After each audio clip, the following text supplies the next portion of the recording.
বাংলাদেশ অভ্যন্তরীণ নৌ পরিবহন কর্পোরেশনের বহরে নতুন করে যুক্ত হচ্ছে 18টি আধুনিক জলযান। মুন্সিগঞ্জের গজারিয়ার নয়ানগরে অবস্থিত 3 অ্যাঙ্গেল শিপইয়ার্ডে এসব নৌযানের নির্মাণ কাজ প্রায় শেষের পথে। বিস্তারিত থাকছে রাসেল সরকারের তথ্যচিত্রে। সোমবার নির্মাণ কাজ পরিদর্শন করেন নৌ পরিবহন বিষয়ক উপদেষ্টা brigadier general doctor M Shakhawat Hossain এবং বিদ্যুৎ উপদেষ্টা মোহাম্মদ ফাউজুল কবির খান। পরিদর্শন শেষে উপদেষ্টা জানান, নির্মাণাধীন 18টি নৌযানের 90% কাজ শেষ হয়েছে।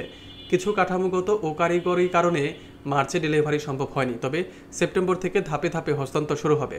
এই জলযানগুলোর মধ্যে রয়েছে 6টি ফেরি, 2টি অগ্নি নির্বাপক ট্যাগবোট, 2টি উপকূলীয় ওয়েল ট্যাঙ্কার, 4টি সি ট্রাক, 3টি যাত্রীবাহী ইনল্যান্ড ভেসেল এবং 1টি পরিদর্শন বোট। শিপইয়ার্ডের ব্যবস্থাপনা পরিচালক প্রকৌশলী আমিনুল ইসলাম জানান, আনুষ্ঠানিক হস্তান্তর শুরু হবে নভেম্বর-ডিসেম্বরের মধ্যে।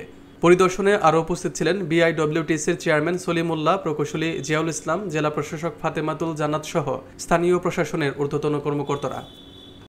কিছু সমস্যা ছিল, মাঝখানে সমস্যা ছিল, ক্লিয়ার হয়ে গেছে। ওনারা বলছেন সেপ্টেম্বরে,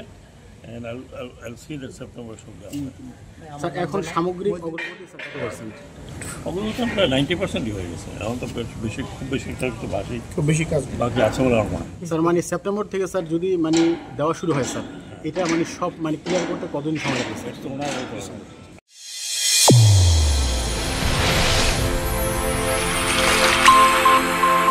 চ্যানেল A1 হৃদয় রেসপন্স।